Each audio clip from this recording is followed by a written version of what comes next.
ફરસાણવાળાને ત્યાં મળે તેવા જ સેન્ડવિચ ઢોકળા આજે ઘરે બનાવે છે. ચાલો એ રેસીપી તમારી સાથે પણ શેર કરું. એક બાઉલમાં 2 કપ સોજી ઉમેરીશું. સોજીમાં થોડી થોડી છાશ ઉમેરતા જઈશું અને એક બેટર તૈયાર કરી લઈશું. થોડી થોડી છાશ ઉમેરતા જઈશું ને મિક્સ કરતા જઈએ તો એમાં લમ્સ નહીં પડે.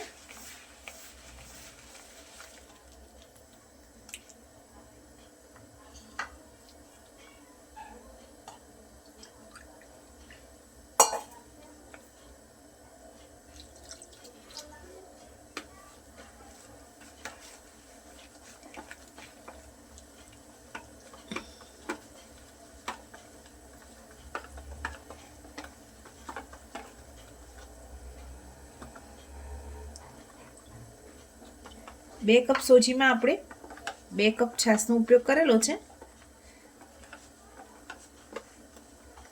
સરસ મિક્સ કરી લીધું છે. હવે આને ઢાંકીને 10 થી 15 મિનિટનો રેસ્ટ આપીશું. સેન્ડવિચ ઢોકળા માટે વચ્ચેના લેયરમાં જે ગ્રીન ચટણી આવે છે એ પણ બનાવીએ. તો અહીંયા મેં ધાણા લીધેલા છે,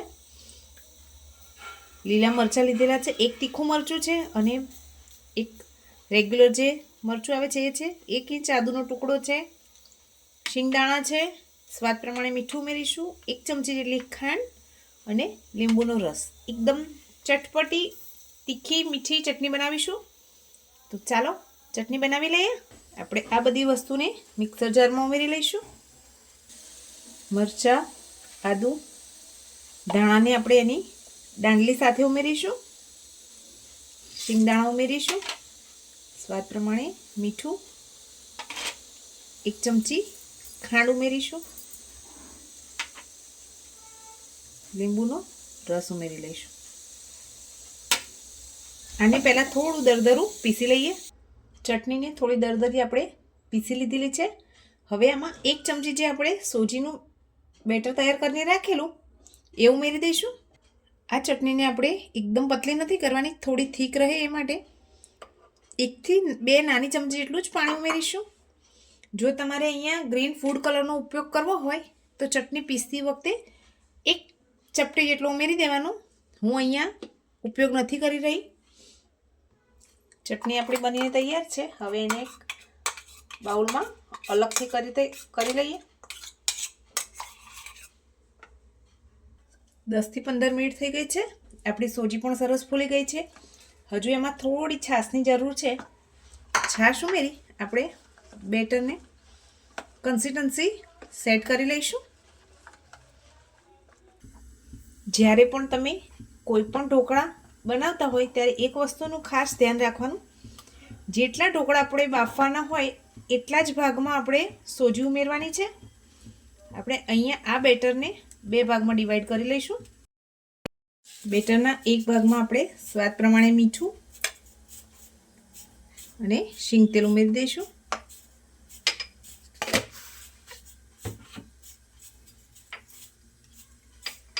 લાસ્ટમાં ઈનો ઉમેરી સરસ મિક્સ કરી લઈશું. પહેલેથી તેલથી ગ્રીસ કરેલી રાખેલી થાળીમાં બેટરને પાથરી લઈશું. હાઈ ગેસની ફ્લેમ ઉપર 5 મિનિટ સુધી આને કૂક થવા દઈશું. એક લેયર આપણું સરસ બફાઈ ગયું છે. હવે આપણે આમાં ગ્રીન ચટણી ઉમેરવાની છે.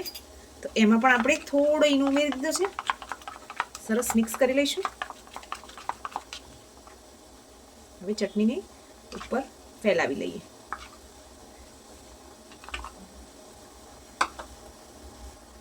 ઢાંકીને આને પણ 5 મિનિટ સુધી કૂક થવા દઈશું. એક લેયર આપણું સરસ બફાઈ ગયું છે. હવે આપણે આમાં ગ્રીન ચટણી ઉમેરવાની છે. તો એમાં પણ આપણે થોડો ઈનો ઉમેરી દીધો છે. સરસ મિક્સ કરી લઈશું. હવે ચટણીને ઉપર ફેલાવી લઈએ.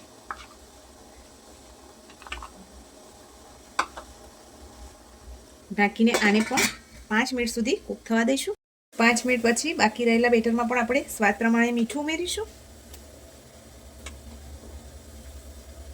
તેલ ઉમેરીશું, જેથી આપણા સેન્ડવિચ ઢોકળા બનીને તૈયાર થાય, ઠંડા થાય તો પણ આપણને એકદમ સોફ્ટ લાગે. હવે ઈનો ઉમેરી દઈશું, સરસ મિક્સ કરી લઈશું. હવે આ બેટરને પણ આપણે સરસ રીતે ફેલાવી લઈશું. હવે આને ઢાંકીને 10 થી 12 મિનિટ સુધી હાઈ ગેસની ફ્લેમ ઉપર કૂક થવા દઈએ.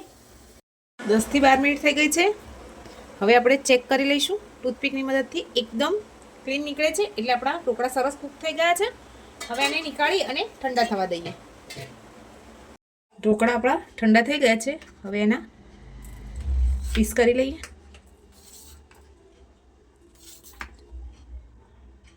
ઢોકળાના વઘાર માટે આપણે વઘારિયામાં તેલ લઈશું, રાઈ ઉમેરીશું, તલ ઉમેરીશું, મીઠા લીમડાના પાન ઉમેરીશું. આ વઘારને આપણે ઢોકળા પર રેડી દઈશું.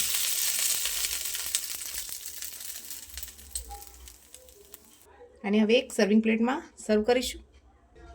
ફ્રેન્ડ્સ, આપણા સેન્ડવિચ ઢોકળા બનીને તૈયાર થઈ ગયા છે. તમને આ રેસીપી કેવી લાગી કમેન્ટ કરવાનું ભૂલતા નહીં. લાઇક, શેર અને સબસ્ક્રાઈબ પણ કરી દેજો. Thank you.